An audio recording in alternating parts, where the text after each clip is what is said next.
Ndị nne na nna ji ụmụaka bikonu, eji m Chineke nna ya ọnụ.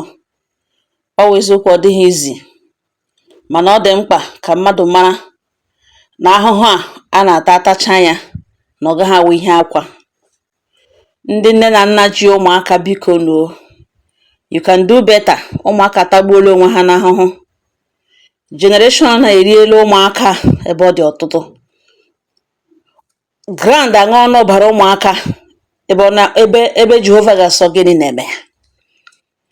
Ụmụaka atagbuola onwe ha n'ahụhụ na-agbakọ ugbo ene. Ọ gịnị wụ ihe ka onye mụrụ nwa jide nwa ya o, a na-asịkwanụ jidekwa nwa. Mgbe ụfọdụ akwọwụ nne na nna mụrụ nwa, ma ọ wụ nne ya wụrụ nna, ihe a na-arịa. Ụmụnne m, unu anụkwa na Chineke nna biko mere ụmụaka ebere. Mana ịnụrụ nga igege ntị m, ịnụgo olu m, iji nwa nwoke, iji nwa nwaanyị, jichie nwa gị ike o, ihe mebigo. Lewedala na nwata nwokorobịa nọ nga n'ugbo unu lega anya. This young man nọ, lewe na ejie, lewe na otu ọ dị, lewe nọ garaga kpara nwa ọhụrụ, obere nwa 4 years, tụtụrụ nwatakịrị gbaja, tụtụrụ nwatakịrị rụọ nọ ya tren.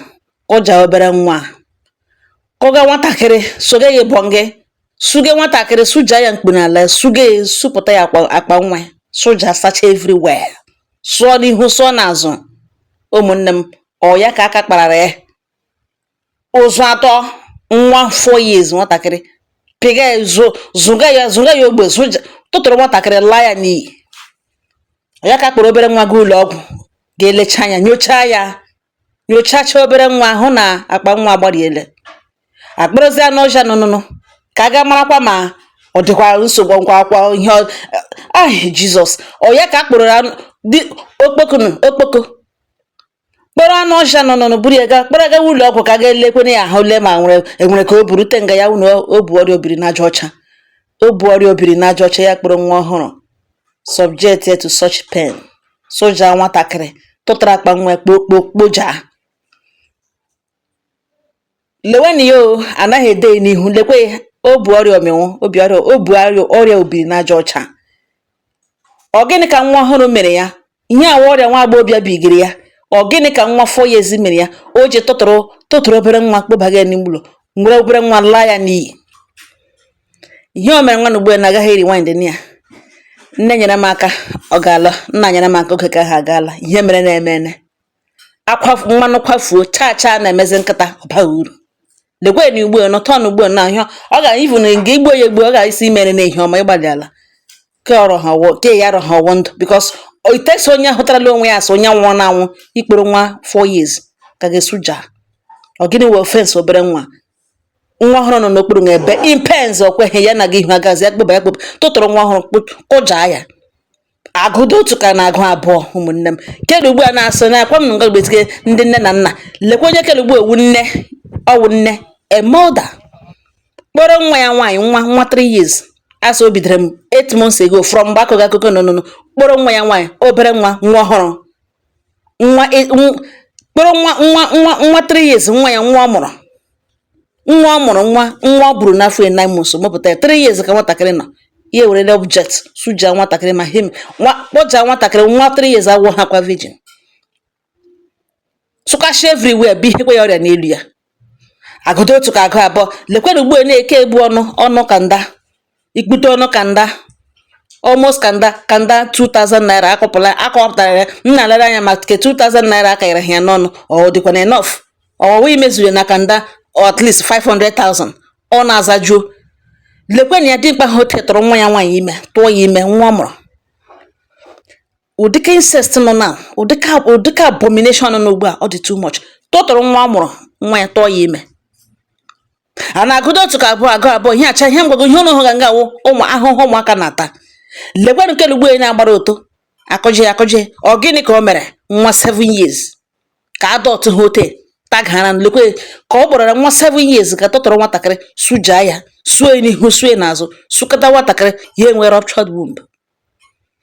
kwaga nwatakịrị kwaga ya ibonge kwaga nwa ahụ na ibonge nwa 7 years kwaga nwatakịrị a pass out ya filie na ọnwụọna buru ya kwụrụ ya kpekwururu gaga kwanye ya na sọkawe pit mmadụ gwuru n'ụlọ ya ọ kwụbakwala ya ebe ahụ na-eburuzi ihe na-awụghịgadị a awụshi ihe ma aja ma ihe ọ hụrụ ya awụghịga ma akịrịka ma ọ wụkatala ka ọ wụshie ọwụghị na ya na-awụshigodo the young girl ọ nọrọzi ebe ahụ kubie ọgodo na ọnwụchabe ọ nọrọzi ebe a nwụruo so that ahụzi ozi ya sị ewu lekwa ebe ahụrụ ya ọ danyere na sọkawe pit ọ wewala ihe somebody akwụsị ya sị ọ gịnị ka ị na-awụghịga na sọkawe pit mmadụ gwuru onwe ya gị gara ekpochi ya ire ekpochi ya olee ụdịka arụrụ alawa ihe ahụ gazie nga nyobazi anya hụzi ụkwụ obere nwa ya etiwe ụmụ okorobịa nwapụtasha ndị youth agha ya aka kwabaga ya n'ime ebe a ya ga-ebupụta this small girl nwa 7 years lekwe ka ọ nọ n'ụlọ ọgwụ na-anaghị ndụ ya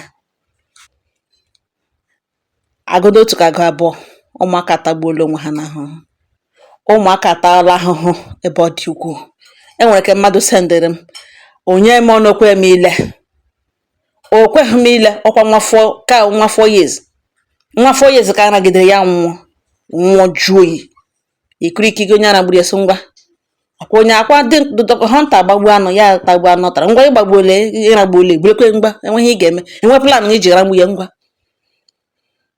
ọ na-agbawa m obi a na-ede ya n'ihu nnebọ m jitetụrụ m nwana ana m abịatọ nnebọ m jitetụrụ m nwana ka m ga-abịa lekwa onye kele ugbo ene ọwụ okpojaja o jikwe nwaanyị ji ụmụ ururu ụmụaka niile na mgburi ya ụmụ okorobịa ọ gbawachicha na ha ikechi enwe ebe eshiga na ụzọ enwe ebe eshaga ọnịcha ụzọ dị smooth onye ọbụla were nwa gị mere handbag ebe ọbụla ị gaje kpọrọ nwa gị ebe ọbụla ị na-aga mere nwa gị ebere nyere nwa gị aka at least ya gbakọtata isi rutetụrụ nke 18 nkịtị keke ga-eghere ifere abalị edijigo obere nwa gaa zụtara m ihe mgbe niile gị nye nwatakịrị access cross dog ịma ihe mege ebe ọ na-aga ma iji ya oji ya nụta ya kpere onwe pụọ gị lọta ihe nwa gị gawa na kichin ọ pụọla onye ma ebe ọ nọ egwuregwu gị mekọrọ ihe ị na-eme akọgharị egwu agbagharị egwu ụmụaka atagbuola onwe ha n'ahụhụ ụmụaka atagbuola onwe ha n'ahụhụ generation ka eriela ụmụaka adọt eriela ụmụaka atala ahụhụ enwezikwa onye na-agba egwu anwa ihe ọma alaala at least thank God na ahụ pere m ihe ọma anaghị agbazi egwu ọnwa mgbe wuchi jie n'abalị ọnwa agbawaghala ma ụmụ nwoke ma ụmụ nwaanyị apụtachi egwu anwa na-agba egwu anwa oro onye ngidere ogide a ga-ezuru ji ebe dị dak onye tụtere a na-etu egwucha egwu ime abalị ahụ nụnụ a ga-egwugide ego ya ka ọ na-akụ 11 o 12 n'ime abalị ụfọdụ ndị nne pụta ha kpụọ nwa ha ọcha ejibe onye ọbụla lakpuchia n'ime ụlọ ya ụlọ nne na nna ya in peace and in one piece ke ihe na-emeta dị like this mega na broad daylight medere imagine na aka na-agba egwu ọnwa by this time na-agbaga egwu ọnwa na ụmụ apụta ụmụaka gba egwu ndị ọjọọ dara ụmụ apụtachala egwu ọnwa oh no oh Jesus stage m ụwa ihe mega ugbu a ọ dị too much mgbe ụfọdụ nnata ụjọ ke ihe ele ihe in the next 20 25 30 years ke ihe this world ga-awụde biko tọwụlọ ọwa anya ga-ele ya ahụhụ a na-ata na nwa awụ ha ahụ ihe ga-atacha mmadụ abịa kore ṅụ ihe yiri akụkọ agbakwa nwanna na nne ya felaga gị mejie gị rie ekwele ndị ọjọọ kalara ha nwa ekwele ha nara ṅụ nwa ṅụ jichie nwa ike were emere handbag ebi o mebiele ụmụnne m ọgọ ha nọ m n'ọnụ